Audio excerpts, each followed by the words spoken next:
You know,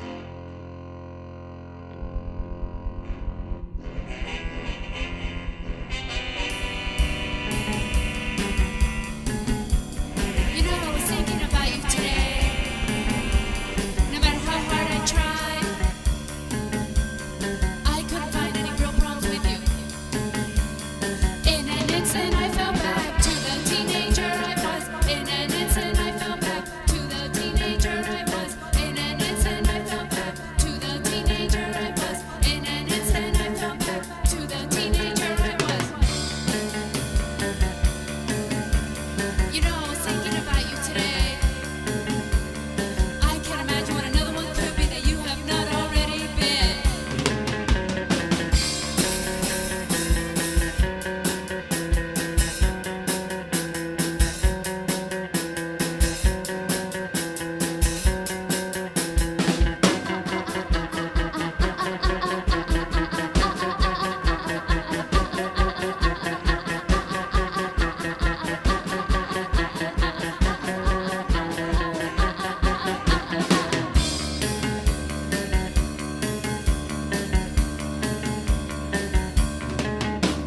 You know, I was thinking about you today.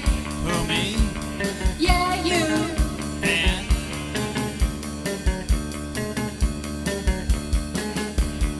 In an instant, I fell back to the teenager I was. In an instant, I fell back to the little girl I was. In an instant I fell back to the teenager I was. In an instant I fell back to the teenager I was. In an instant, he fell back to the teenager he was. In an instant she fell back to that teenager she was. But in an instant we fell back to the teenagers we were. In an instant we fell back to the teenagers we were. In an instant we fell back to the teenagers we were.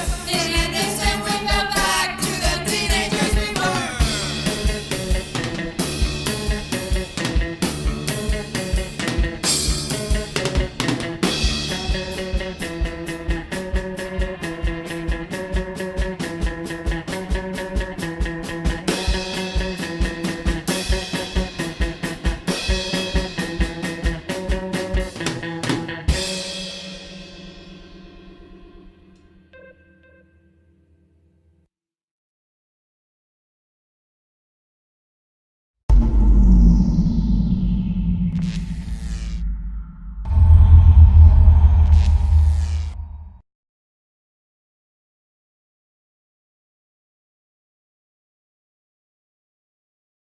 Fidel Castro es hijo de Batista. Si Batista no hubiera dado el golpe de Estado el 10 de marzo de 1952, 3 meses antes de las elecciones que él no iba a ganar, no hubiera habido Fidel Castro en Cuba.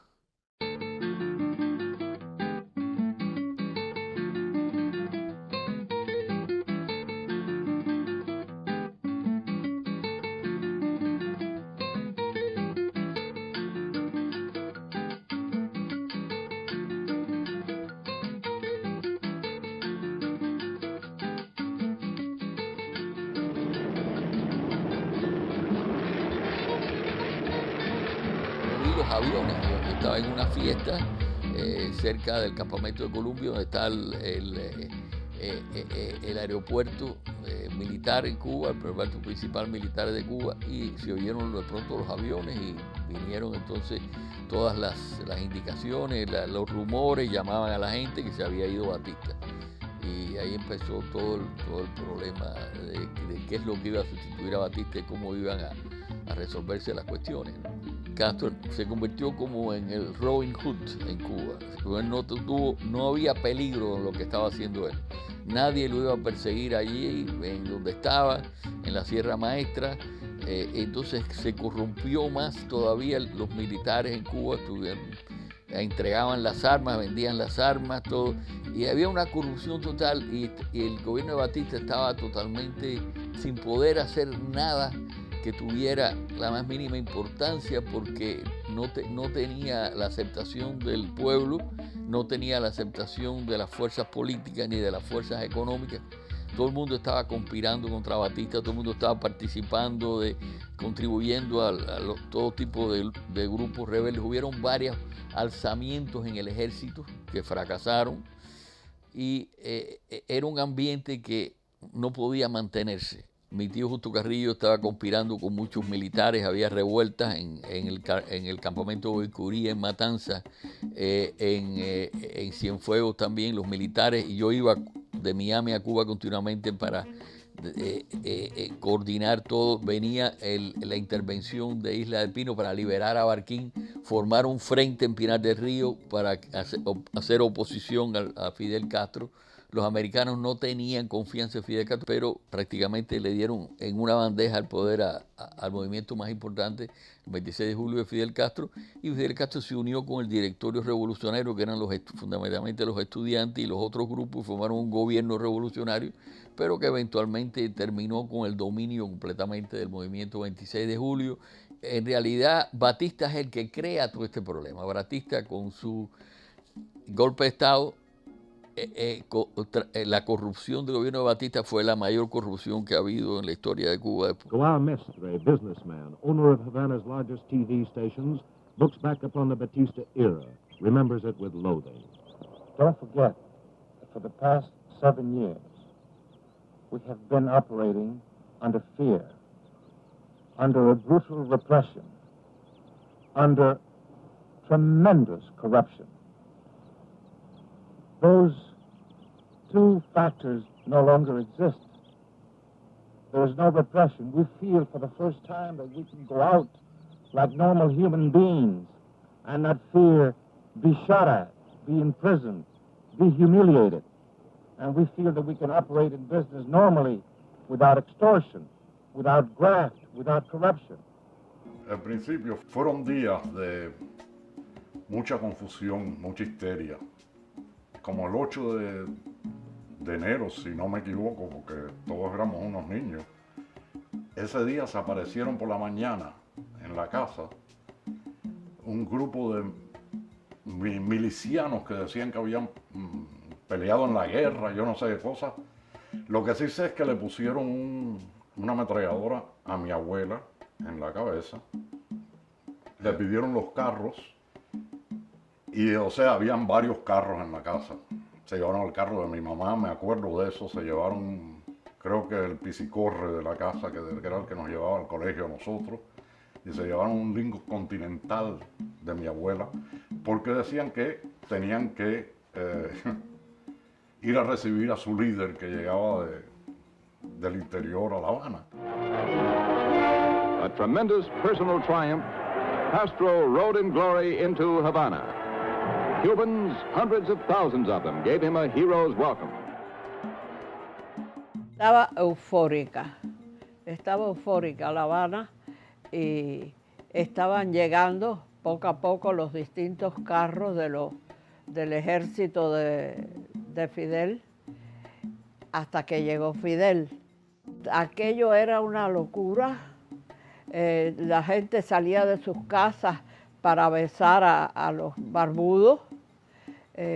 Todo se veía como si viniera un panorama de maravillas, y Fidel hablando, que es lo que más le gusta, y todas esas cosas hacían un total como si una ciudad estuviera borracha, así, con la gente, con la emoción a flor de piel. Al comienzo había mucha esperanza. El gabinete, es decir, el grupo de ministros que se encargó del gobierno, comenzaron a gobernar con decretos leyes. Desgraciadamente no se volvió a establecer la Constitución del año 1940, pero todos los ministros que se nombraron, casi todos eran ministros que con un reconocimiento profesional, eran gente conocida de las clases profesionales de Cuba. Y al principio todas las leyes fueron leyes que parecían que iban a ayudar a la economía, iban a ayudar a la política. Se esperaba que hubiera elecciones en el año 1960. El gobierno de Miró Cardona fue un gobierno de gente excelente, de los mejores que ha habido en Cuba.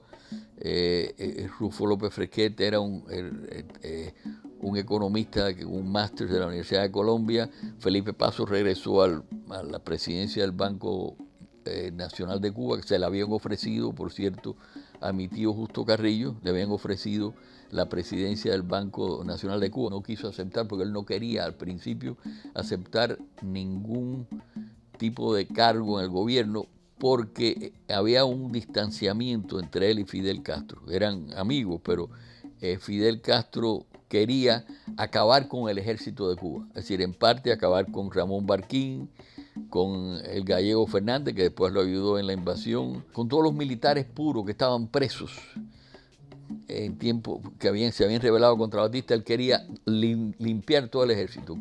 Mi tío Justo Carrillo decía, no hay elementos buenos en las Fuerzas Armadas y hay que mantener esos elementos buenos junto con los elementos del ejército rebelde. Él tenía desconfianza ya de Fidel Castro.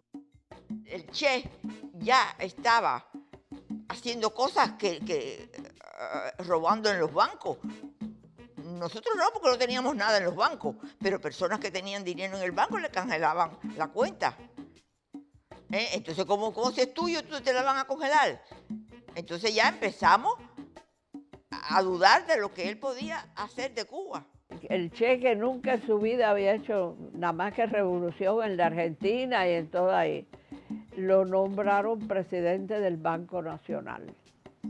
Entonces, resulta ser que un día hacen unos billetes nuevos y entonces le dicen al Che que él tiene que firmarlo. Y el Che firmó Che. Y entonces el cubano que tenía eso a su cargo le dijo, mire, yo respeto mucho la televisión, pero respeto la moneda cubana y la moneda no puede estar firmada, usted tiene que poner el nombre suyo. Creo que después firmó como él, porque tuvo el coraje de enfrentarse y decirle que ese billete no podía pasar así. Y entonces el gobierno al principio fue muy bien, parecía que la gente contribuyó, regaló tractores, regaló fincas. Mi tío Justo Carrillo regaló las fincas que tenía en el sur de la provincia de La Habana. Todo el mundo regalaba las tierras, todo el mundo contribuía. Había una gran esperanza, revolución verde olivo. It's a simple matter to know when a revolution has begun. It's not so easy to know when a revolution has ended. The rebellion has ended here in Cuba. The Batista government is out. The real revolution is about to begin. Cuba has just gone through a violent upheaval, and the men, the influences that have been unleashed by that upheaval will now shape a new Cuba. Los sindicatos tomaron control de muchas empresas, se paralizó la construcción, no había libertad de prensa, cada vez había más discusión de quiénes eran los comunistas. La gente decía, el Che Guevara es el comunista, hasta cierto punto Raúl Castro, que había ido a Rusia en el principio de los años 50, pues se pensaba que Fidel no era comunista. Pero poco a poco Fidel comenzó a hacer cosas realmente fuera de toda lógica. In Cuba and in Latin America, Mr. Castro's revolution has been very unusual. Fidel Castro offered Cuba's miserable ones, Cuba's poor, most of whom are the Guajiros, the Cuban peasants. He offered them a better deal. He offered them a better life than they'd ever known before. La economía se desplomó en el año 59. Se desplomó, la producción de azúcar bajó, todas las industrias estaban siendo intervenidas, estaba la ley de alquiler, no había construcción, una inflación cada vez mayor, escasez de productos. The main problem here is economics. The workers need jobs. Business needs to know what the new ground rules will be. An effective foundation needs to be established for business investment. The government is almost bankrupt. Many government workers have not been paid. The people are waiting for decisions, and so far, decisions have not been forthcoming from either Castro or Urrutia. Desaparece el comandante Ubermato, uno de los principales del 26 de julio, desaparece Camilo Cienfuegos en un viaje por avión que no se sabe qué pasó, todo el mundo pensaba que lo habían matado y era el único contrincante posible que podía tener Fidel. Tenía carisma. Fidel Castro había dicho en esas épocas finales del año 59, elecciones ¿para qué? Y después de un tiempo, antes de cumplirse el año, empezaron a ver, pero no tan largo el tiempo, empezaron a ver los militares que fusilaban, empezaron a coger presa a la gente. Entonces había el caso del militar, que ese existe en la fotografía, que lo fusilaron frente a la televisión, que la mitad de la cabeza se la llevaron, y eso salió en la televisión y produjo un efecto muy, muy de espanto. Pasaron del amor al espanto, así con mucha rapidez. Entonces seguían las cosas y entonces después empezaban a venir que reunían gente frente al palacio y allí decían fulano de tal, desde el balcón, el pueblo gritaba paredón, paredón. Era una cosa electrizante y que te aterraba. Y ya lo que había era un miedo y un terror que no se sabía quién era quién. Whatever happens to Castro in Cuba, or to his revolution in the future, whether Castro stays on as the maximum leader, as he's called, or whether his revolution fails, Cuba will never be the same again.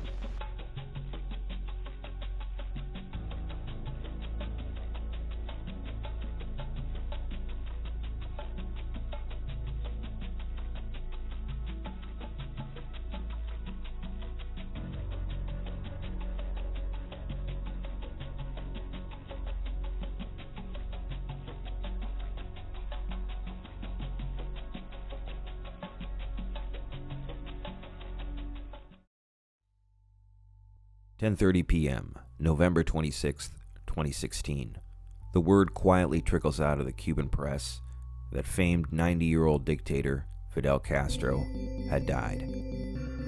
The cause of death, as of yet unknown. 90 miles away in the United States, Miami's exiled Cuban community reacted to the news with tears of joy and an impromptu celebration on the main thoroughfare of Little Havana known as Calle Ocho, or 8th Street. A cacophony of banging pots and pans and inaudible chants rises from the crowd as I approach 8th Street. The street is closed off for blocks, and in the distance, a large crowd of 500 or more, exiles, onlookers, and press, gathered near the famed Versailles restaurant, where chants of Se Murió Castro and Viva Cuba Libre echoed down 8th Street, while clangs of pots and pans became a rhythm for dancing in the streets. Some debated and drank Cuban coffee, while others ogled at the spectacle and waved their Cuban flags in the afternoon sun. Young and old, spectators and tourists came to watch the Cuban elation at the news of the fallen leader. To many exiled Cubans, a man who ruined their country, took their homes, and forever changed their lives. To others, a Peter Pan figure, a lionized folk hero of the people.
Yo, get off your fucking phone already.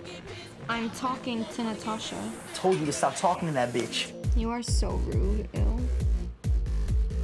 Let's watch a movie or something. What are you trying to watch? Yo, I was thinking like Holding Here's a Who, dog.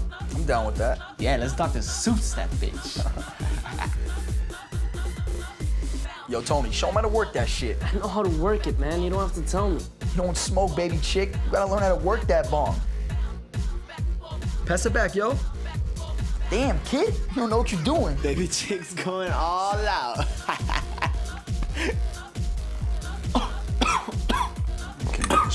You think I'm some kind of pussy or something?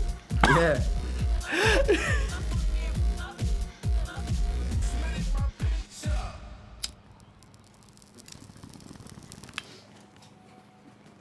So the other day, I was deep into the YouTube.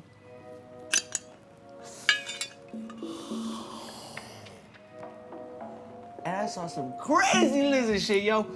Yo, It turns out that fucking George Bush is a lizard from outer space. And Dick Cheney, that guy's a lizard too, dog.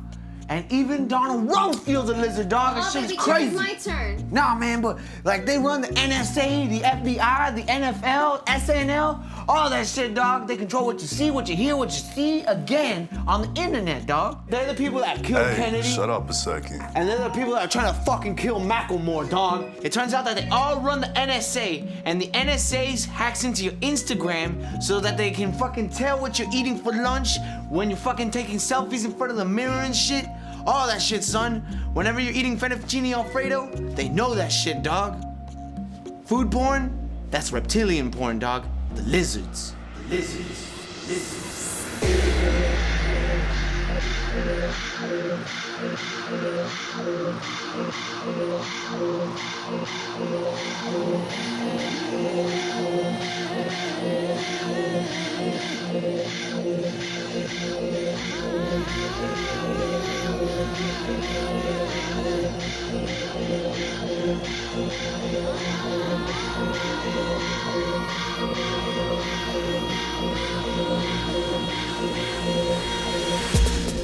Hi, mommy. Oh, shit. You okay, baby chick? I don't know, man. Oh, shit. Just calm down. Want some water? My heart, man. My heart is going too fast. It ain't never been this fast. Can you feel it? You just tripping, yo. Just calm the fuck down. Breathe. Think of something. I think I'm gonna die. Oh shit, I'm gonna die. You're not gonna die. It's just weed. They're loco. I'm dying. Don't laugh, man. Help me. Chill, yo. Call my parents, mi mama. Mi mama. Don't laugh, yo. Help me. All right, just think of something else. What? I'm dying, man. I'm dying. It's not funny. My heart, man. What's wrong with it? Yo, just think of Natasha's ass. Just think of tapping that motherfucking ass. Feel it. Touch it. You see it? Don't be gross. Think of that shit. How you feel? I think I'm gonna die, T. Imagine tossing that salad. You get in there, you toss it good, you put your dick in there. Ah, feels so good. Doesn't it feel good? Yeah. You hump her. Yeah, you hump her good. Tell me what else do that bitch. Fuck her. Feel it in your dick? Yeah. What else? What the fuck? He's good? Yeah, he's good. I think he's good. He's good. Oh, it's gonna jerk it. This is the story of Travis versus Baby Chick. Did you jerk it? It's mostly about Travis, Oh, I didn't jerk it. but also about Baby Chick. We all loved Travis. He wasn't much of a doer, never took much initiative in, well, anything. He wasn't proactive, as they say. So when we heard he was the first one in the world to die from too much pot, we was happy for him. We was proud, because if there was something that he was good at, it was smoking pot. Yeah, for sure. I miss him. Yeah, we was butts. Yeah. Yeah, we was real proud, Joe. Travis, man, on TV and shit, making the news and shit. Dope. Awesome. Yeah. Yeah, awesome. It's too bad he couldn't enjoy it, you know? He should be proud up there. I've never seen anyone vaporize so many brain cells in one sitting. And we was kind of amazed, you know, at his smoking abilities. True, true. We was all like, yo, you gotta stop, you know? But he didn't listen. In the history of the world, no one has done what my Travis did. My Travis is the only one. He makes me proud. We all thought he would die from some other way, from the AIDS, from getting shot in the face, the car accident, the motorcycle accident, el alcohol. But he didn't. It's a bittersweet feeling, this is what I'm feeling. Yes, We loved him. yes, I love him like a son, my son. I had Travis and his crew for a whole year, doing easy stuff in algebra. But these kids couldn't add if their lives depended on it. To them, 2 + 2 = 5, which is ironic because anything and everything to them was a conspiracy. Hey, wake him up. Wake him up. What the fuck? You can't divide 0 by 0, Travis. We've been over this. What you mean you can't divide by 0? Anything by 0 is 0. See me after class. Conspiracy, man. And watch your mouth. Conspiracy. The truth of the matter is, they were dumb. That's it. In fact, Baby Chick may have been the smartest of them, although I still think he let his grades slip just to be friends with them. Travis was a special case. The weed didn't slow him down. It didn't have anything to do with it. I used to do my fair share of toking in college, and I still do haphazardly. I even know my daughter does, and she's an honor roll student. They just simply couldn't add. They call me Baby Chick because Travis would always smoke more than me. It kind of stuck, you know. We had like this competition that went on for a few years. Every day after school, we'd go to his house. And I admit it, I came in second most of the times. That's really how it happened, you know. The first time he was like, yo, I could smoke a blunt the size of my dick. So I says to him, oh yeah, motherfucker? Well, so can I. Because your dick is so fucking small, I can smoke 2 of them. You get high touching the bud, kid. Let's bet. So we did. We rolled them up 2 blunts each. Baby Chick was always trying to be their friend, but like, they joked with him, you know? It's like they didn't take him seriously enough for like, to be their friend. So, you know, that's how it is. But Baby Chick kept at it. He kept going. Baby Chick was like the plague, yo. He followed Travis everywhere, and he was stubborn as fuck, too. Word. Yeah, man, he was getting on my nerves. Man, your gay-ass lungs can't take that shit, Baby Chick. Shut the fuck up. You can't even smoke hat. You respect me, Baby Chick. What you telling me? All right, shut up. Let's do this. Let's do this. All right, well, what are we gonna do? This is gonna take a while. I don't remember anything after that. I woke up, nobody was there, it was dark, man. Then Travis comes down looking all fine and shit. The fridge was full, he didn't eat anything. I still think he went to Winn-Dixie to restock the fridge and pretend like he didn't eat, you know what I mean? But like, I don't know, he was there, so it's spooky stuff, conspiracy shit. Told you I'd win. You passed out after smoking half. Got some water. Yeah, I lost. Whatever. But he thought he was invisible, so I practiced. You know, I kept smoking him blunts, and after 2 weeks, I could smoke 2 in an hour. No problem. So I says to him, rematch, bitch. And I guess I won, because I'm alive. It's impossible. You cannot die of marijuana poisoning. I don't know what these kids are talking about. It may make you think you're dying, give you the sensation, but the actual lethal dose is about 40 pounds of cannabis or 30% of your body weight. So I don't believe it. It must have been something else. It was definitely the weed, man. Because like we said, okay, now we're going to smoke 4 blunts, see who wins. So we started rolling them up. Fucking dumbass Baby Chick. You know you're gonna lose. He didn't know about me practicing. Yeah, Baby Chick. Who you think you're trying to beat? How did Baby Chick's fucking you up? Suck it in. Suck it in. Get faster, dude. You can do it fast, fast, fast. Shut the fuck up. It's a marathon, not a sprint. Travis and his crew made it hard for Baby Chick. They knew he wanted to fit in, be part of the gang. I always thought he would explode one day from all the things they made him do. They made him steal food for them. They put glue on his skin and attached feathers, had him walking around the school like that, like a chicken. I thought he would react in a violent way, but he never did. He really seemed to like them.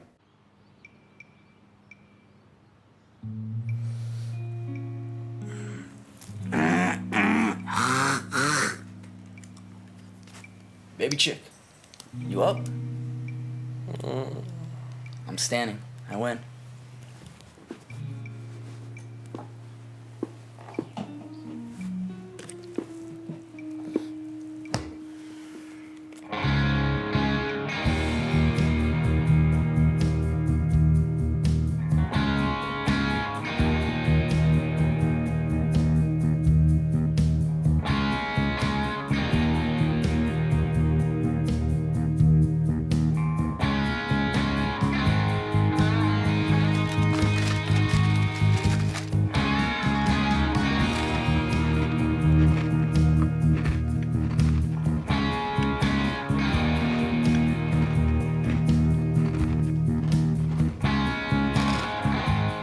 what the autopsy revealed? His mouth had dried up. There was no regular lubrication or saliva. He had cotton mouth, as they call it.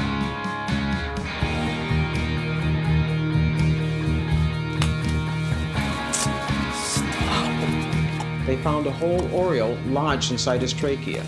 This impeded air from flowing naturally in and out. He was probably in a very deep sleep, and he simply choked to death.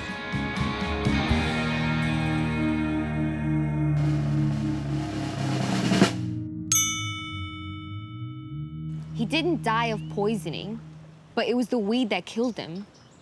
That's bullshit, yo. Travis didn't die in vain, man. The weed caused all these complicated processes in his body and shit, and the Oreo was just a cherry on top. To solve it? So technically he didn't, but he did. You know what I mean? True. True.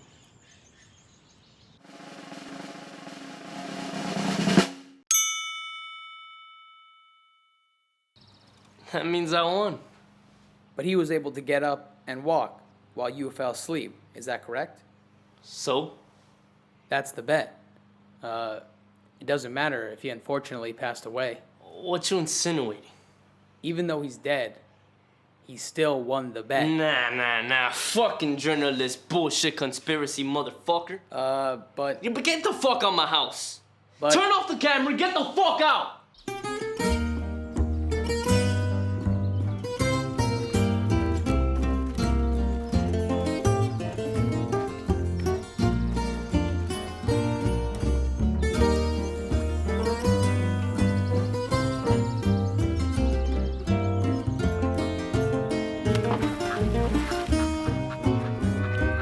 Orgullecida estoy de ser divina y de tener tan linda perfección. Tal vez será que soy a la batrina, serán los filtros reinos del amor. Luego vendrán los celos del cariño de aquel volcán que llama tentadora, y tú podrás lograr que yo te quiera, porque tú has sido mi única ilusión.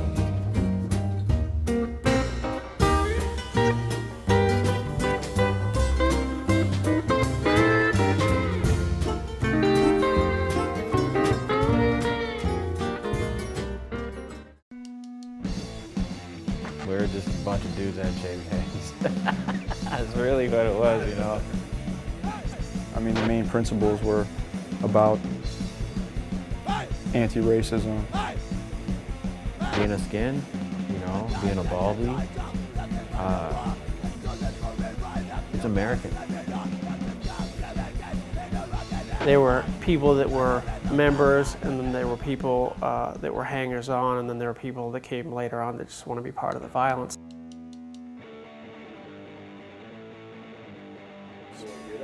That was 1987. Probably 1988. Reaganomics, late 80s. Everybody trying to fit in. I mean, when I was a punk, you used to get beat up for that. There's no reason. You're a freak, so people would try to fight you. Punk scene in the Twin Cities. For many of these teenagers, punk represents the kind of music they enjoy, the way they dress, or even their political views. I grew up in Detroit, from a working class family, and the politics of your brothers in the union, brothers and sisters in the union, working together for common goals, working against oppression, working against being lied to, being ripped off, and those social justice issues at the time, you know, they were huge, and a lot of it dealt with race and class. I mean, it was just such a traumatic time in this country. You had like Reagan in office, you had this crazy amount of poverty, and then on the other end of that, you had a lot of people that were super rich. The 1980s, an age of excess where everything was shiny, bright, and plastic. A time when actors became presidents, when the Cold War was in a deep freeze, and the music of the working class and inner city seeped into suburban America. In that music, kids who felt out of place found voices that spoke to them. Almost overnight, American youth were listening to new wave, hip-hop, punk, goth, and alternative. The 1980s, an era of great poverty, political scandal, and public discontent. A decade when the hole in the ozone was discovered, the first domain name registered, and when the Iran-Contra scandal unfolded. A decade in which the art of sensationalized television news and reality TV were polished. Daytime talk shows like Geraldo and Morton Downey Jr. became fodder for bored, stay-at-home moms looking to stay informed. Of the many, often sensationalized subjects covered by these pseudo-news shows, one was skinheads. And more often than not, they covered neo-Nazi skinheads. Geraldo, Phil Donahue, Morton Downey Jr. all had shows where the featured subject was racist skinheads. If I recall correctly, Geraldo Rivera took a chair in the face for that story. What exactly is a skinhead? Are they this, or are they this? Before I tell this story, I need to preface it with a brief history of the skinheads from the 60s until now. The roots of the subculture are found in the flats and watering holes of working-class London in the swinging 60s. Skinhead began as an offshoot of the stylish mod movement, a movement devoted to music, fashion, and most importantly, scooters. Skinheads came on the scene in the late 60s and were made up of working-class whites and Caribbean blacks who gathered to drink, dance, and listen to American soul, R&B, and Jamaican ska and rocksteady. During the 70s and 80s, skinhead grew, and with that growth came oi punk and the two-tone scene. They consider themselves working class and well-dressed. What defined them as a group was their look. Their close-cropped hair, their shaved heads, smart shirts, combat boots, and braces or suspenders. Like the punk movement it became associated with, skinhead gave a middle finger to the austerity of the 50s and the far-out 60s peace and love scene. The clean-cut, working-class look would later be hijacked by white nationalists, neo-Nazis, and racist movements, which was then fed upon by the sharks of the U.S. media machine, who soaked the Nazi skinhead movement for all it was worth, spinning a mostly true story of evil and racism in America. Because the skinhead movement is built essentially around a special kind of rock and roll music, a kind of rock and roll music that is performed here. And we come on Sunday because Sunday for skinheads is thrash day. Are the skinheads violent racists or, more innocently, young people in rebellion?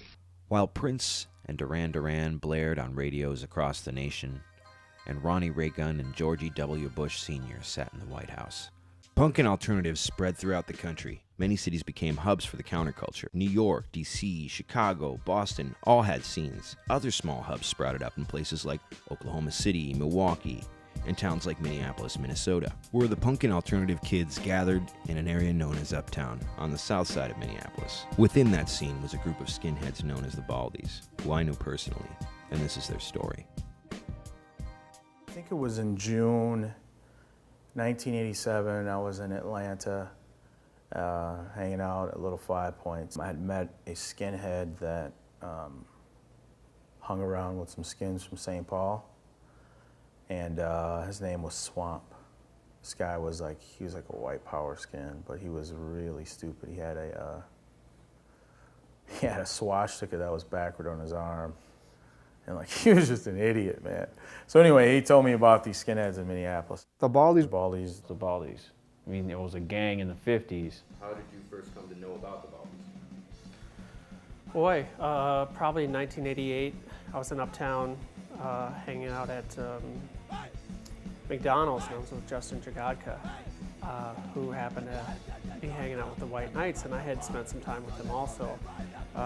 And I had half of my head shaved, kind of in a faux hawk, and I had a skinhead symbol, what I thought was a skinhead symbol at the time, a round circle with the crosshairs, that Justin painted on my jacket, and little did I know some people consider it a white power symbol.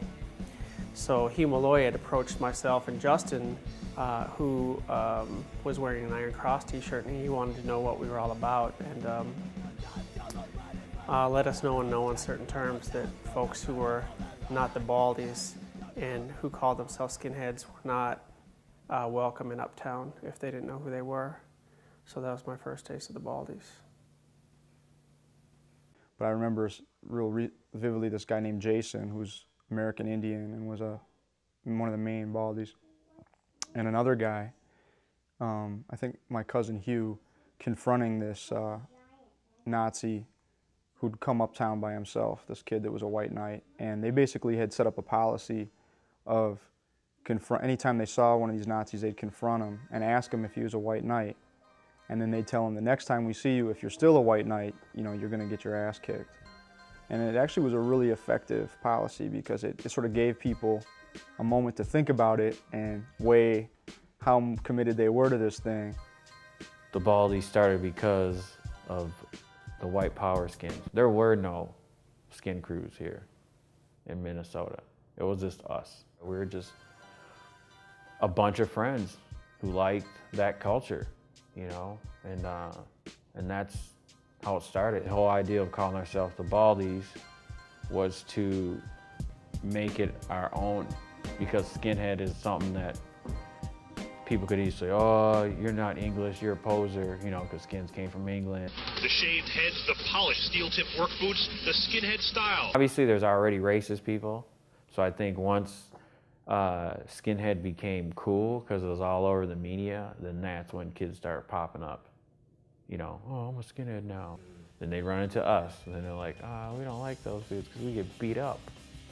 I mean, we beat up so many different dudes from Milwaukee that would come wandering around, you know, trying to talk shit and get beat down. The main guy who started the White Knights, we used to hang out with that dude before he went white power or got retarded. I don't know what his problem was.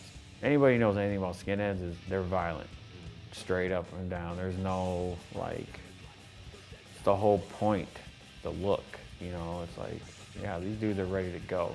It's like a pack of wolves, you know? It's like, you want to feed the frenzy, you know, it's like, you're stupid. There's a lot of times we're at parties and it was always some dude grabbing on some girl we knew. And that's, you know, them dudes would get a beat down. Because we had a posse, so it was like the Baldies, and then it was like all of our friends and brothers and cousins, so then that just made it crazy. It was pretty diverse. We had Native American skins, we had skins that were black, white, Asian. Rich kids, poor kids, you know, middle class, black, whites, Indians, Asians, everybody, women. At its peak, including everybody, it might have been at one point up to like 50 at its peak. Maybe 80, between 50 and 80. Its core was always more around like a dozen to 15, I would say. You know, people that saw each other every weekend and were always doing stuff together and running around together. We rallied from what we knew was from our inner city neighborhoods. We got kids from the skate crews, we got kids from the gangs, we got kids that were break dancers and kids that were graffiti artists. We had a message that we were going to stand for our message, whether it came verbally or in print, or we had to stand our ground with boots and fists. I think you kind of had to earn your bones that way, that you needed to be intelligent, be able to carry a message as well as to back it up with your fists if you needed to. We used to get hate mail sent to ARA, you know, from the Klan, from war, from all these dudes. We're gonna kill you. Well, hey, we're right here, dude. We're uptown every weekend. Come on through. But not all skinheads are racist and violent young rebels.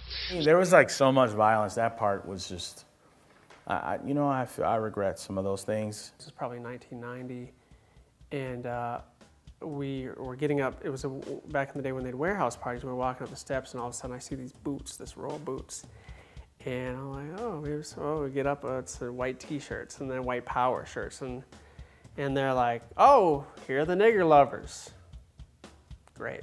So I was carrying what we called a stone on bone, which was a 8-ball, not a crack cocaine 8-ball, but an 8-ball from a pool table in a sock, and we wrapped it in duct tape. And so one of the guys kicked me in the face and knocked me down the stairs, and as I'm falling back, you know, I'm trying to swing this thing back and forth, and a couple guys from the other side, you know, we were in close proximity and we were fighting, and somebody with me takes out a straight razor and starts cutting, and I just remember seeing blood everywhere, and you know, like guts and just the real fucking deal. And a couple other guys got hurt really bad, and the guy that got hurt was a person that I knew from back then.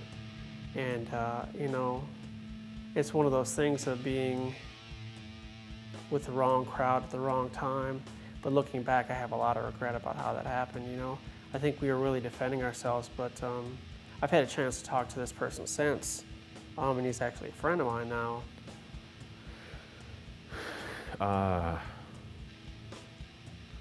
Yeah, I think there was some white power dude was at the U doing his thing on the radio and all this other crap, and I think some people went over there and something went down, and that's when like Kieran and Mills got into some stuff, and then I think Kieran had a big long legal battle with that. Anytime they saw one of these Nazis, they'd confront him and ask him if he was a white knight. And then they'd tell him, the next time we see you, if you're still a white knight, you know, you're gonna get your ass kicked. And it actually was a really effective policy. It also sort of set boundaries too, like, you know, people realized they weren't gonna be able to come uptown, or they weren't gonna be able to go to First Avenue, which were like the two big youth hangouts, like alternative scene hangouts or whatever. So a bunch of them actually quit, you know, and some of them even became baldies. And it caused the white knights to fall apart, you know, with only a few fights, really. There were people that were members, and then there were people that were hangers-on, and then there were people that came later on that just want to be part of the violence. I mean, it turned into its own monster to a certain point, you know. So I mean, I started working on the weekends, and I was later on, you know, so I wasn't around as much, but it was just, I mean, the same thing, you know, fighting. And got to the point where it seemed like we couldn't go to any parties. Everybody's like, God, don't let these dudes in, man. Shit's gonna go down, you know. You're kind of on edge, and you're like, whatever, dude, I got my steel toes on, I'm ready to go. For some kids, it got pretty hardcore. I mean, like, I remember one time this one guy, we're all hanging out in the corner like we always did. The cops pulled up, grabbed him out of everybody, you know, they just randomly grabbed somebody, threw him in a cop car, and we're all sitting there like, what the hell, you know? And then he gets out, and he's like freaked out looking. And we're like, I don't know, what'd they say? Oh, you're fucking with the biggest gang in Minneapolis Police Department. You know, so I mean, that shit went down a lot. You know, they would randomly grab people if they could and assault them. So let alone you had the authority figure too trying to beat us down. I remember biking home, and you know, there'd be one cop car here, another one behind me. Pull up to my house, there'd be a cop down the street, and I'm like, really? They're really that? I mean, now I can't even imagine what it'd be like now. They'd be tapping everybody's shit, you know. But I mean, for back then, it was still pretty crazy. But I mean, we didn't really have nothing to hide. It's not like we had some hidden agenda. Baldy's Righteous Acts of Violence organization. And so what we would do is that we would, people that were reactionary in their views, like people that were racist, because I believe racists are really reactionary, and there's no thought out plan except for terror, you know, for them. And we felt like the only thing that they understood was terror. And so what we would do, we made a list of people. I don't think it was ever written down, but maybe it was exchanged verbally. And so we had a list of people, and we would hunt them down, and that's how you got on the list, and we would come get you. We became so self-destructive that we started to eat up anyone that wasn't like us. And it was sad because a lot of people that we did this to weren't even racist, you know, and then shared some of our political views, but we pushed them back so much that, you know, we became a scene to ourselves, you know. I mean, we at one point didn't even spend time with punk rockers in our community. And it, you know, we were like, we didn't need them. If they weren't with us, then they were against us, so. And I regret that. The year was 1987. The crack epidemic was in full swing. Wall Street crashed on Black Monday while notorious Nazi Klaus Barbie was sentenced to life in prison. Back in Minneapolis, the Baldies began to grow in number and evolve. And with the new and diverse members came the growing pains of having a larger group. They decided they needed to discuss the future, to expand their political stance, and be more inclusive. And after a few initial conversations, the Baldies and their many affiliates held court at an uptown pizza joint named Rocky Rococo's. Like a lot of good things, it started in a pizza parlor. There was used to be a Rocky Rococo's pizza place. One of the Baldies worked in there, so we'd always go in there. And so it became a little meeting place, a place to hook up, especially in the wintertime, because when you're committed to hanging out every weekend, even in Minnesota winters, it's like you got to get off the corner and find a place inside. So they were always chasing us out of there, but we'd hang out in there a lot. We'd come up with this idea that we needed to get the whole fight against the Nazis and against racism beyond just skinheads. And we wanted to include other people in it and wanted it to be more explicitly political. And so we had a meeting to try and set up something like that. And the initial idea was that it was going to be a coalition, that the Baldies would be one member of it, but we would try and get Mental Madness Posse to be a part of it, but also maybe like activist groups, like there's a student organization called PSO, and there was an anarchist group called Rabble. It mostly ended up being sort of like the Baldies political group, is how it ran for a number of years anyways. So we had a meeting in this pizza place and talked about the ideas about how we would do it, how we'd organize it, you know, what the name was going to be and stuff like that, and that's how it started. I've been organizing against Nazis and white supremacists since 1985, when I was a founding member of ARA in Minneapolis. And ARA is Anti-Racist Action, that's what it stands for. No longer a member of ARA, but the reason we came up with the name ARA is because every day I exist in anti-racist action. For the simple fact that I'm a descendant of people that were stolen from the continent of Africa and brought here to this country. When it came to ARA is that we didn't organize just amongst skinheads. We organized all the people that were going to be affected in those neighborhoods of those guys trying to stir up trouble and start violence. And if we really wanted to do a serious youth movement, that you don't get involved just skinheads.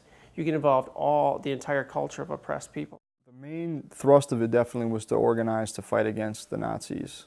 And we'd kicked them out of Minneapolis basically, but we knew that they were reorganizing in St. Paul and had a big front there. But we also wanted to get involved in other struggles around police brutality and against sexism, especially because a lot of the women in the group had become more conscious of like feminist politics, and some of the men too. A big part of it was about action. We always did education stuff, put out literature, put on shows, that kind of stuff. But a big part of it was like action, and a whole run a gamut of different stuff, like from confronting Nazi skinheads where they tried to organize, to organizing demonstrations to try and shut down neo-Nazi concerts or their headquarters, to confronting the Ku Klux Klan when they tried to organize, to trying to defend abortion clinics from Christian fascists, trying to shut them down. And so like most all of it would be something we call direct action, and that means, again, not waiting to get a permit from City Hall in order to have a march, not waiting for, not just doing things symbolically like sitting down and waiting to get arrested, but actually if you want to try and shut something down, that means getting enough people that you can block the thing from happening. And you know, sometimes that involves people being ready to throw down and fight, and other times it means just having the numbers where the other side can sum it up and decide it isn't worth it, and then you know, you don't have to fight. And that's kind of like, one time in St. Paul we did that with a Nazi show where we were able to take over the park where we knew that they were using as a meet point. Yeah, they tried to keep that secret, where the space was where they're going to have the show, so they had the Nazis who were wanting to come to the show come to a meet point where they would get instructions on how to get to the show. And ARA found out both where the meet point was and where the concert was going to be held. And so we had like an anti-racist barbecue with softball, which meant we had a lot of baseball bats. We had close to 100 people occupy this park, and so every time a Nazi came through looking for where to pick up directions, you know, they would get chased out pretty quick. They weren't able to ever consolidate the group of people to come to the show. And then we leafleted in the neighborhood where the show was going to be on the west side of St. Paul, which is like a particular neighborhood was like a mixed white and Mexican area. And a whole bunch of people from the neighborhood, as well as people we had brought, came out and surrounded the space. The Nazis weren't able to get their numbers there because of the park thing, and then basically the police and authorities saw this, what looked to them could be a potential riot, and community people and militant activists out there, that they decided it wasn't worth it, and the police made the Nazis, you know, cancel their show. And so, but that happened without really any fighting in particular. It was just getting the numbers out, that were willing to do what it took. They did a lot of editorials on us, like nightly news, and we were involved even before the City Pages article came out. According to Subculturist.com, between 1986 and 1991, American skinheads were the subject of more than 50 national magazine articles, at least a dozen commissioned reports by anti-racist associations, one FBI monograph, numerous television programs, and 2 Hollywood movies. The City Page article was a really huge jumping off point, I think, for us. And then, you know, we were always in fanzines. I know we had a little blurb in Rolling Stone, which I really don't. That's right. I really don't care about that, but at the time, to not have all the communication, Twitter, Facebook, all that, you know, a lot of the sitting down interviewing people or writing stories, that's how we kind of got big, and it's pretty amazing considering, you know. I'm glad they didn't have handheld cameras back then. I'd be in prison probably of that. When we first got known, there was like an interview in an article in Maximum Rock and Roll, which was a big punk newspaper at the time, still is. And so we started getting all these letters. We used to get hate mail sent to ARA, you know, from the Klan, from War, from all these dudes. We're gonna kill you. Like, we didn't answer mail. We were just fucking bums when you look back on it. So, but things happened anyways. You know, people organized and got crews together to fight Nazi skinheads in their own other cities. And the ones that we met with especially started taking on the name ARA. It's amazing how ARA just took off. Because at first, it floundered big time. You know, we'd get these kids coming that wanted to do something, then every time shit would go down, they're like looking at us like, can you help us? It's like, dude, come on, man. You gotta learn how to fight. These Nazis aren't, you know, they're gonna kick your ass. If they know you're a punk, they're for sure gonna beat you down. They didn't want to fight us, you know. They want to go after these ARA kids because they're, you know, they don't have a reputation. And then if you're used to fighting with someone, you know, you don't have to worry about them. I don't have to worry about this guy because I know he can fight. With all these other cats, you don't know. You're like looking around, trying to figure out, do I have to cover that, you know? So I think that puts people off too, because they don't want to get hurt. So the first kind of thing that got going out of that was sort of a crew of like anti-racist skinhead crews called the Syndicate, several of which called themselves ARA. And that was mostly Midwest groups, Milwaukee, Chicago, Minneapolis. And those were probably the 3 big ones, but also Cincinnati was part of it, Lawrence, Kansas. That sort of, after a period too, fell apart. And so ARA got reorganized on a more sort of like political basis without being based around the skinheads scene so much. So there's always been anti-racist skinheads involved in it too. And it grew again, and at its height in the early 90s, or mid 90s, there was like over 100 chapters all across the US. In 2018, the anti-racist action movement perseveres, and in some cases is now known as Antifa. Nearly everywhere there is racism, they are there to oppose it. One would think that these toxic mentalities of racism and xenophobia would have been trains of thought long lost to history. The sad reality is quite the contrary. In Europe, the Mideast refugee crisis draws nationalistic fervor, while on the streets of Greece, Spain, and Poland, fascism has regained its footing. In the US, Republican president and notorious reality TV star Donald Trump, while campaigning, whipped the ignorant, discontented masses into a frenzy, blaming Mexican immigrants for the loss of jobs and a rise in crime. I love the Mexican people. 2 waiters came up to me tonight, Mr. Trump, we love you. I said, where are you from? Mexico. I said, that's great, I love you too. Trump is actively making a concerted effort to deport en masse all undocumented migrants, with a focus on Muslims and Mexicans. White supremacists organizing in the city and the country is not a surprise.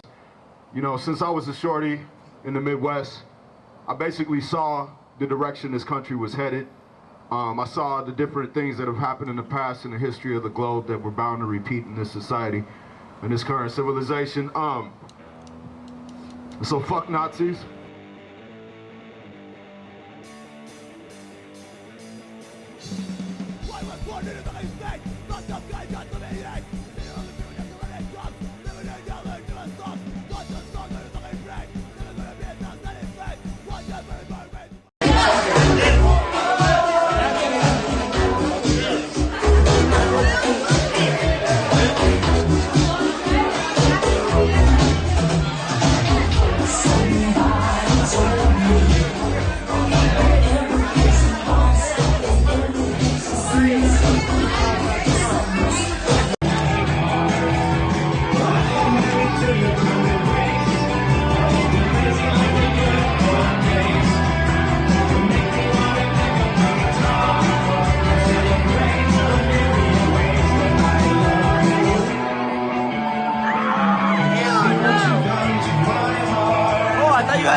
Then there's Red Apple cigarettes. What about them? They don't exist, except in his movies. Well, what about Jackie Brown? That has no connection to anything else. Yeah, but that's an Elmore Leonard adaptation. It's not one of his original scripts. So what you're saying is that anything he writes has a connection to everything else he writes? Kind of, yeah. He's building a universe. And in a way, Jackie Brown fits into that too. How? Violence. Not just violence, like hyper-violence. In his world, insanely violent solutions actually work. Well, that works in real life too. Not necessarily. There are limitations to what you can do in real life. This isn't working. Step back. There. I just use violence to solve a problem. Man, that's not violence, that's muscle. Brute force is not the same as violence. Well, effective violence requires brute force. You're still assuming that you need violence in the first place. So what do you propose? Delicate violence? Poisoners? Snipers? Diplomacy? How about just the threat of violence? You reserve it for when it's absolutely necessary. Oh, it's always necessary. That's exactly what my rabbi said. He's a very wise man. That's not the point. Most situations don't require it. I always do. Why is brutality always your first impulse? Listen, it's not always my first impulse. Sometimes I like to think deep. Shit. You didn't think to bring enough bullets. We didn't need that many. I'm just saying, planning an organization can be just as important. Yeah, you may have a point there, my friend. Let's go get paid. Fuck yeah.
Yeah, so when they blew up Hitler in the balcony, he's setting the tone for his entire world. Dude, I get it already.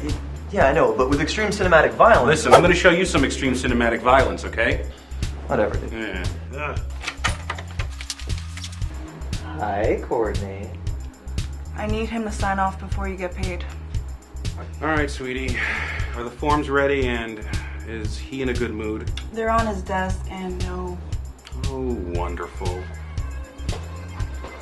So, Courtney... No.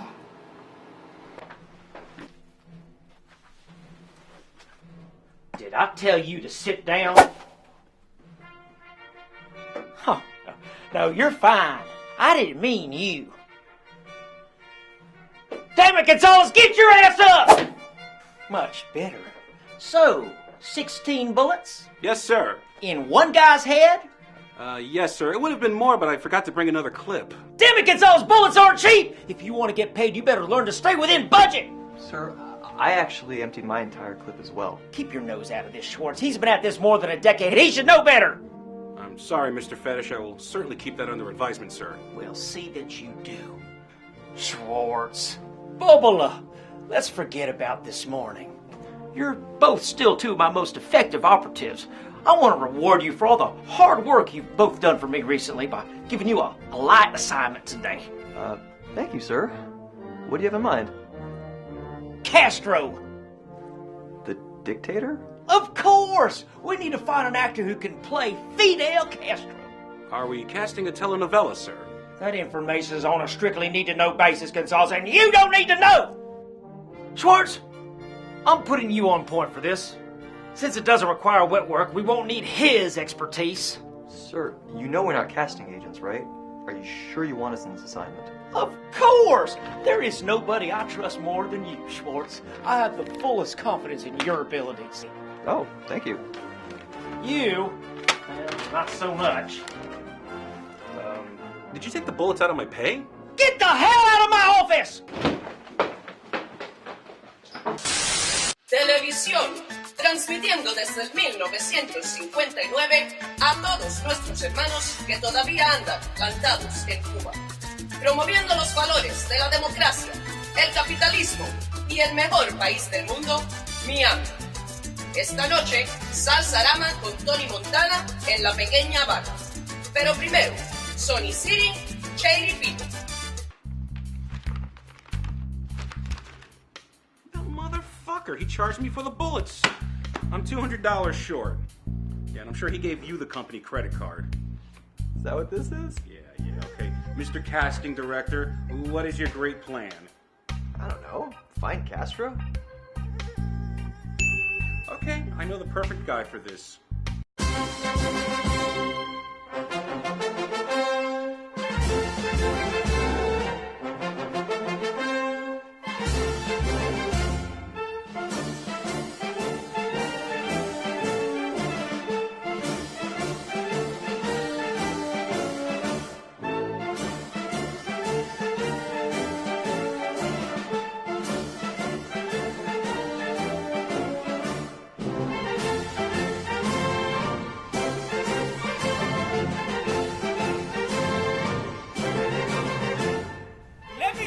About that bell fetish. That maricón. He was an accountant until 2 years ago.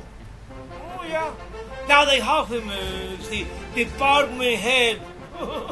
I wonder who he blew. Senor Guido. Oh, no. It's Don Guido. Sorry, Don Guido. What can you tell us about Fidel Castro? Fidel Castro? Which one? Have you heard this? This is good.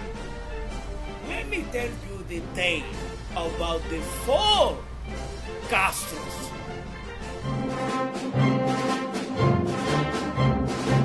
I shot that come mierda back in 1965 running a mission for the company. Everything went perfectly. I come back to Miami. First thing I see in the paper is Fidel, okay. One of his doubles got promoted that day, cause I know I killed him. But it was like nothing changed. I should have shot Raúl instead.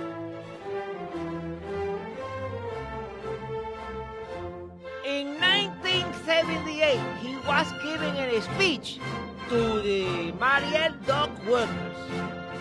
At the end of his 3-hour diatribe against the disco music, bah! He dropped dead. Boom. Raúl almost panicked, but that mariposa knew how to play the crowd. You know what he says? Who wants to go to Miami?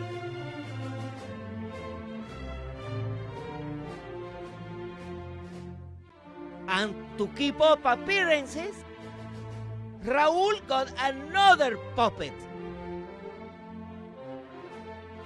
In 2007, that Castro dies peacefully in his sleep.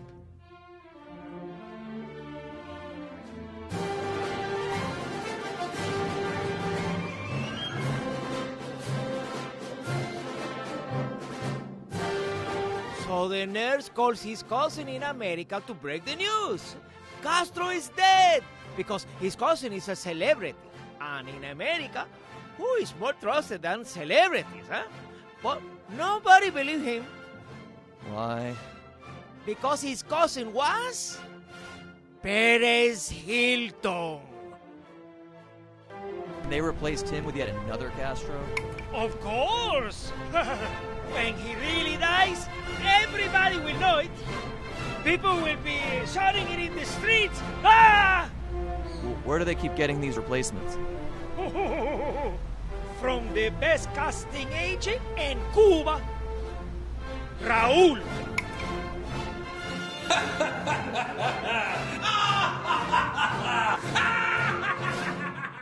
Bye, abuelo. I'll see you next week.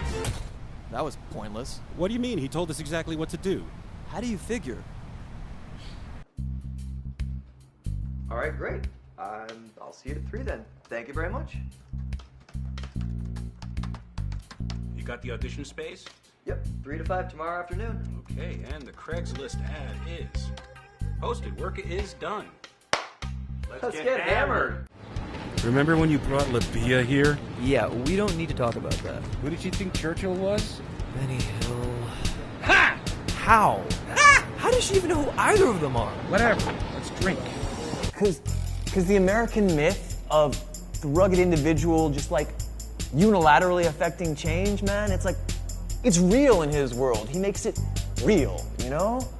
Do you watch anybody else's movies? Yeah. You want to talk Cronenberg? Oh, God, no. I just ate. Oye, dame un mojito. Oh, people think that mojito is like a girly drink, but it was Ernest Hemingway's favorite.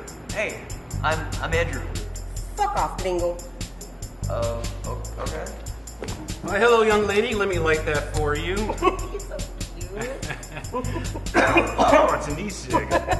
I don't even know why I coughed. Libby, listen. Let me ask you, what's a beautiful bar like you doing in a girl like this?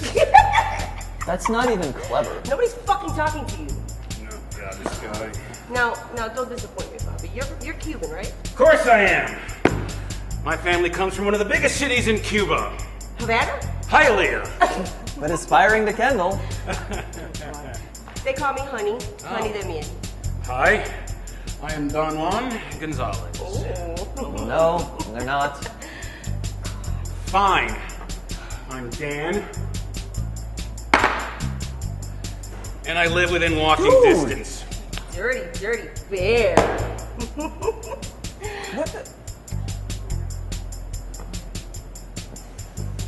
Listen. Yeah? I got a lead I got to investigate. We're not on an investigation. I have to probe her for... Información. So, I'm going to need the apartment for an hour or four. You can do me a solid and not come home. Yeah. Thanks, Blake. Come on, girl. Dale.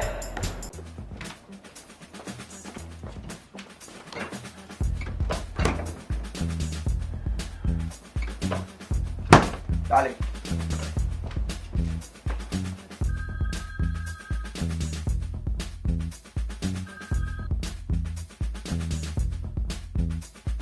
Dale.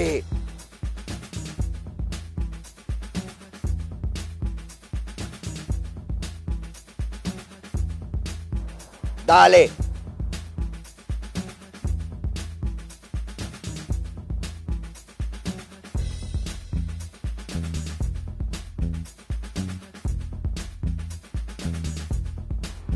Dale.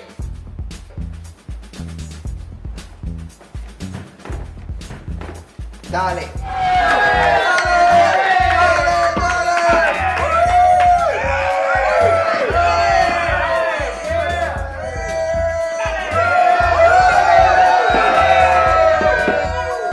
Guys, that's not how it's pronounced.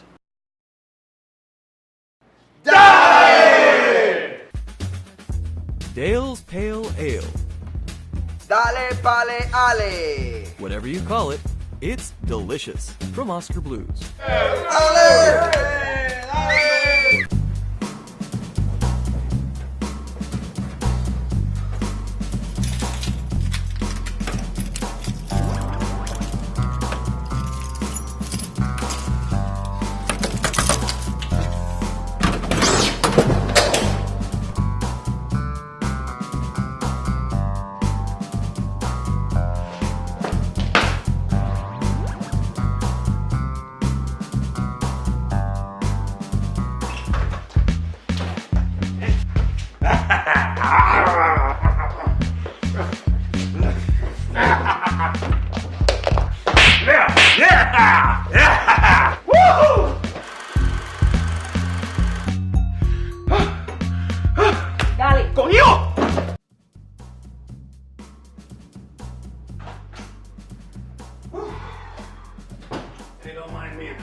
dehydrated here. Dude, you've got to see this. What am I looking at? Oh, shit. Yeah. She has a boyfriend. Dude, it's Fidel Castro. Oh, well, then she doesn't have a boyfriend. She's a spy. Oh, I already knew that. What does she know about the company? You didn't tell her about the audition from 3 to 5 for Castro, did you? No, the one at the studio off of Bird Road. Haven't mentioned a thing about it. She didn't get any of that information out of me. Really? Yeah. So where is she now? Oh, crap. She's in the bedroom right over there.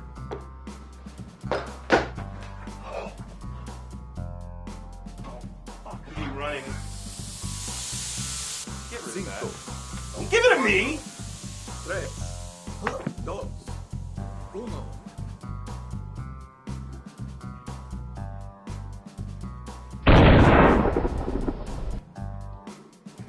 Whew. That bomb must run on Cuban time. That's so racist. Shut the fuck up. Yeah, okay, go there in a second. ¡Pata sucia!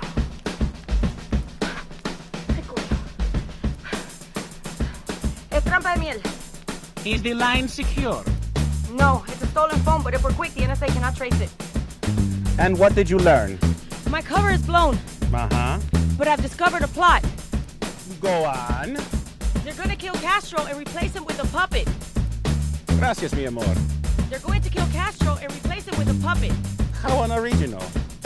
What are my orders? Get to the safe house. We're sending the Cobra. This wasn't the Mr. Miyagi shoot. No, it's about production and the Socialist Party. Potato.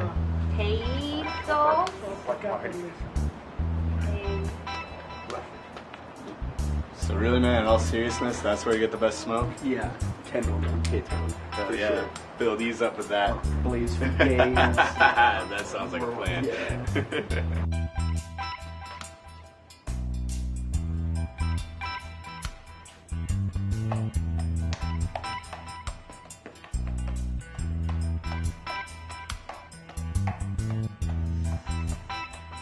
This might have been a bad idea. Agreed. I think we're gonna have to do something else. Thanks. Thanks, we'll let you know. Could you wait outside while we confer?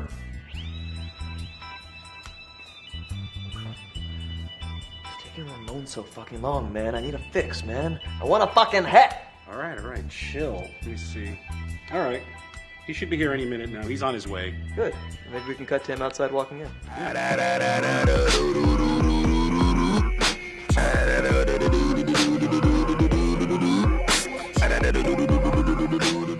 Well, I'm fucked. Totally fucked. Fetish is gonna have my ass.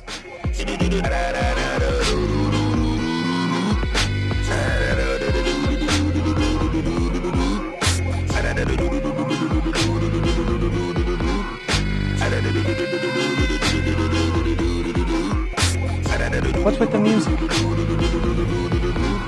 Oh, sorry. Do you want to make more money? Sure, we all do. What do you know about Castro? Who? All right, don't worry about it. I'm Cuban. We can figure this out. I can teach you. Do you like baseball? Not really. All right, still doable. Hang on. Let me get rid of the rejects. All righty, Castros, clear out. Telekinetic Walrus is on. Really? What happened? They cast one of their friends. Goddamn politics. It's always politics. Who they say was playing that? Telekinetic Walrus. Say what? Telekinetic Walrus. Wait a minute, I'm just getting started when you think I'm finished. Stuck in the sound and I know you're in it. Chilling out there and I know you tripping. I know you tripping. Wait a minute, I'm just getting started when you think I'm finished. Stuck in the sound and I know you're in it. Chilling out there and I know you tripping. I know you tripping. Sound waves, speech, bump, microphone, murder, come and get your song back. Break, beat, freak, video leak, when we let the bass drop, floorboards creak. Sound waves, speech, bump, microphone, murder, come and get your song back. Break, beat, freak, video leak, when we let the bass drop, floorboards creak. Watching the sweat as it drips on your face. Fans in the window, heat in the place. Puffing them grapes, the weekend is great. Staying inside, but nowhere is safe. Gotta run, it's where you're at, it's not where you're from. Never a dum-dum, far from the humdrum. The work is never done, the lines they gotta punch. Do the Humpty Hump, wobble the floor till it makes you jump. Starting fresh at the first of the month. No time for the chumps and the lanes get stumped. Bust and crushed and flush, blessed and touch. Take my time, no need to rush. Doing my best cause I know it's enough. Turn water into wine, just pass me a cup. Wait a minute, I'm just getting started when you think I'm finished. Stuck in the sound and I know you're in it. Chilling out there and I know you're tripping. I know you're tripping. Sound waves, beach walk, microphone murder. Come and get your song back. Break, beat, freak, video leak. When we let the bass drop, floorboards creak. Sound waves, beach walk, microphone murder. Come and get your song back. Break, beat, freak, video leak. When we let the bass drop, floorboards creak. Your world it's over, about to change up your vibe like sandalwood. About to make a movie called Artist in the Hood. Beatbox a beat called I Wish a Nigga Would. I guess I understand why you stuck where you stood. Caught up in the moment, making music is my omen. I didn't need to read it cause something beneath told me. Apply the kind of pressure to cut off your circulation. Ninja in the jiffy, it's a sticky situation. You could try to hit me, but I'm quick, swift, patient. Copy Cali Bud, you could call it Cali Yuga. Time to hear the crowd clap back like a Ruger. Headed to the show, ask the cameraman to shoot you. You can bear witness to this empire falling. Become more alive as I hear the heavens falling. The truth is very vivid, so I know you're tripping. I know you're tripping. Wait a minute, I'm just getting started when you think you're finished. Stuck in the sound and I know you're in it. Chilling out there and I know you're tripping. I know you're tripping. Sound waves, beach walk, microphone murder. Come and get your song back. Break, beat, freak, video leak. When we let the bass drop, floorboards creak. Sound waves, beach walk, microphone murder. Come and get your song back. Break, beat, freak, video leak. When we let the bass drop, floorboards creak. Alright, that was fucking awesome. Thanks for showing up, man. Thanks so much, guys. Right on. It was a great time, but I'm wondering if you might have some more of these beards, actually. I think everybody's been wanting a beard. We got a whole stack of these things, man. Since we saw you guys with them, you know. Beautiful. Beautiful prosthetic beard. You know, I've always wanted one of these. Bye. Those guys are so cool. Yeah, I love them. The spaceship with the heavy bass bump is such a fun concept album. Yeah, man. They got a real bright future ahead of them. Yeah, really going places. Yeah.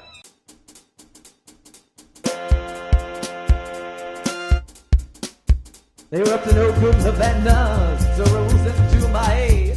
Just a couple of spies with the bad guys, but we love them both anyway. They're Honey and the Cobra. He's the master of his gun. Things blow up when she's having fun. They're Honey and the Cobra. Yeah!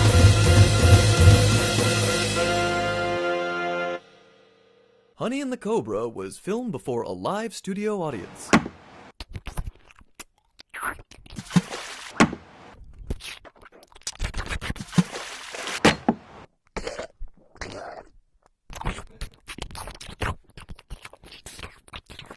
What the fuck? 12 bodies and not one was the target. You fucked him. What? You fucked the fat guy. God, I was doing my job. Infiltration? Infiltration? Did he infiltrate that pussy? Come mierda, you're calling too much attention to us. Me? You look like a puta sucia capitalist hooker de Gallocho. Headquarters is not happy with you. Baby, I've never been happy with you. Oh, I haven't been happy for years. The great Cobra. Please, you're not even a fucking inchworm. Oh, please. You know what? I'm glad I fucked the fat guy because at least he knows the definition of the female orgasm. It's a myth! Oi! Maricón, you don't hit a lady. Stop, baby. Please stop, baby. He ain't bigger than me. Levántate, cingao. I'm sending you back to Havana. But baby, our Basil's coming. Looks like you're gonna miss it. Tune in next week for the further adventures of Honey and the Cobra.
Espérame aquí.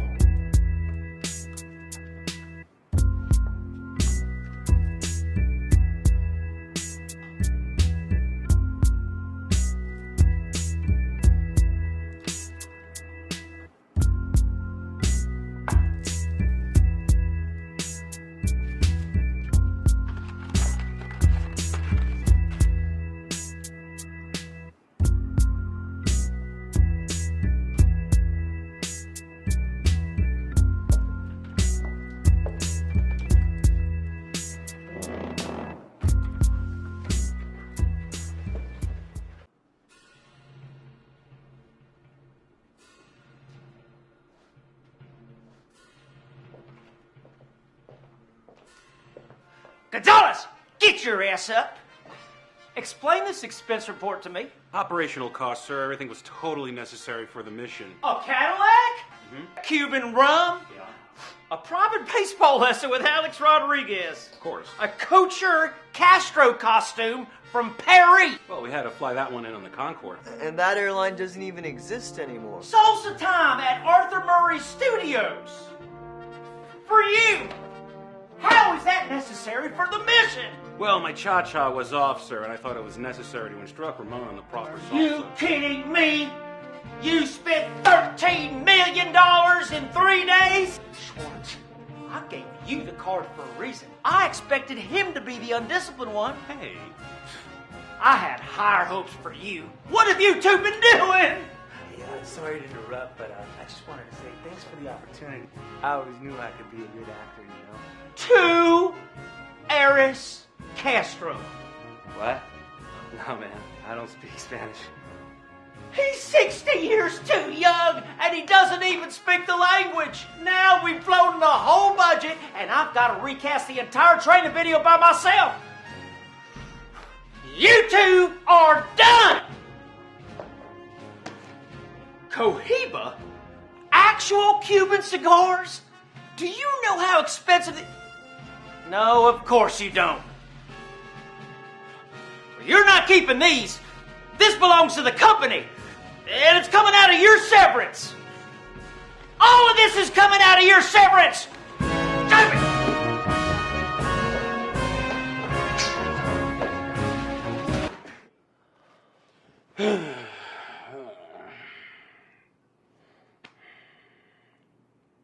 Hey, Dan. Yeah? Do you think the characters in Tarantino's universe realize how extreme their world is compared to the real one? What? Like, if you were living in a universe where everyday tolerance towards violence was exaggerated to just cartoonishly absurd levels, how would you even know it?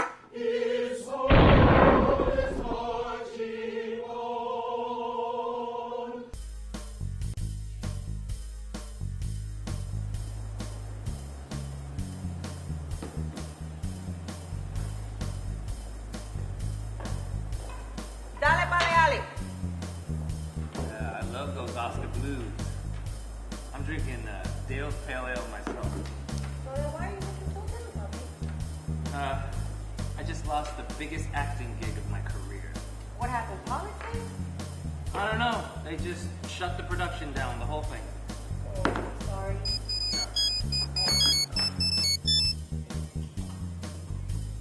No.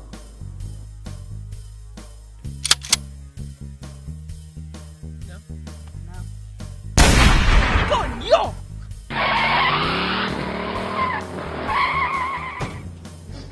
Wasn't that chick that, Yeah, I fucked her. No, I mean, shouldn't we catch her? Dude, we're off the clock, man. What did we do? Hey, Ramon! What's up, Dude, you want a Dale's Pale Ale? This chick just left it there. Dude, you don't want to do that. It could be dosed. Hey, more fun for me. I'm pretty burnt out on that, bro. You got any, like, hallucinogens? Let me check.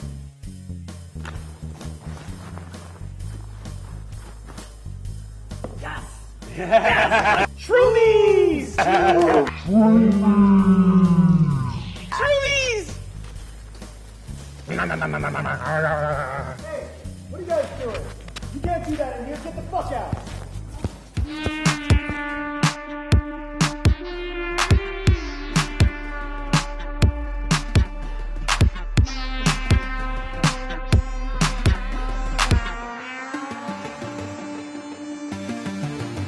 This is for certain.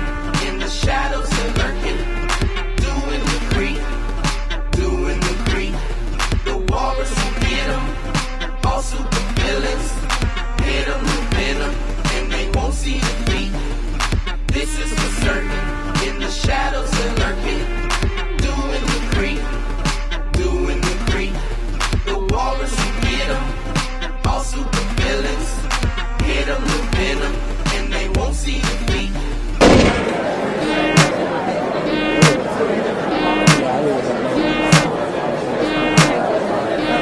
No sleep psychosis, these great white swim right by with the knees. Elephant stampede, cheeks gonna bleed. What's that? Lurking on the back street. Fear matter, so I threw a cosy kick at him. With my laser beams, I had to slash them. TKW react. This is dedicated to those under attack.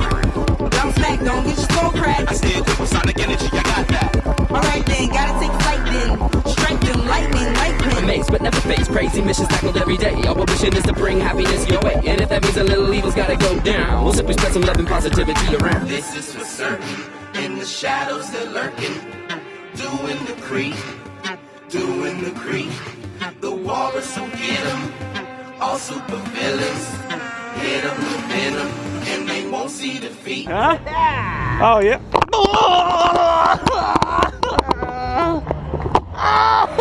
This is for certain. In the shadows they're lurking, doing the creep, doing the creep. The walrus will get 'em, all super villains. Hit 'em with venom, and they won't see the beat. Delusions, division in the vision, confusion, the fusion, according to decisions you're choosing. The music is oozing out of the pores of nature. Babylon, slave ya, common crime, a savior. Mirror, mirror, here's a mirror, enter your interferes and disappears, reappears in the feeling is weird. The darkness smears, red curtain tears in the lids. Reeboks break chandeliers. I've been still with the ill will. I still will cause chills with the ill skills. With the spark, it's the dark that I will kill. You got check, got left with the bill. What the deal?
Leave a message. I'm too far gone.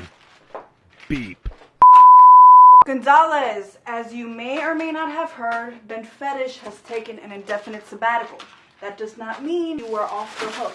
Tell your rat-faced friend that both of you need to be here in the office bright and early tomorrow morning. You gotta meet the new company supervisor. You have a lot of work to do.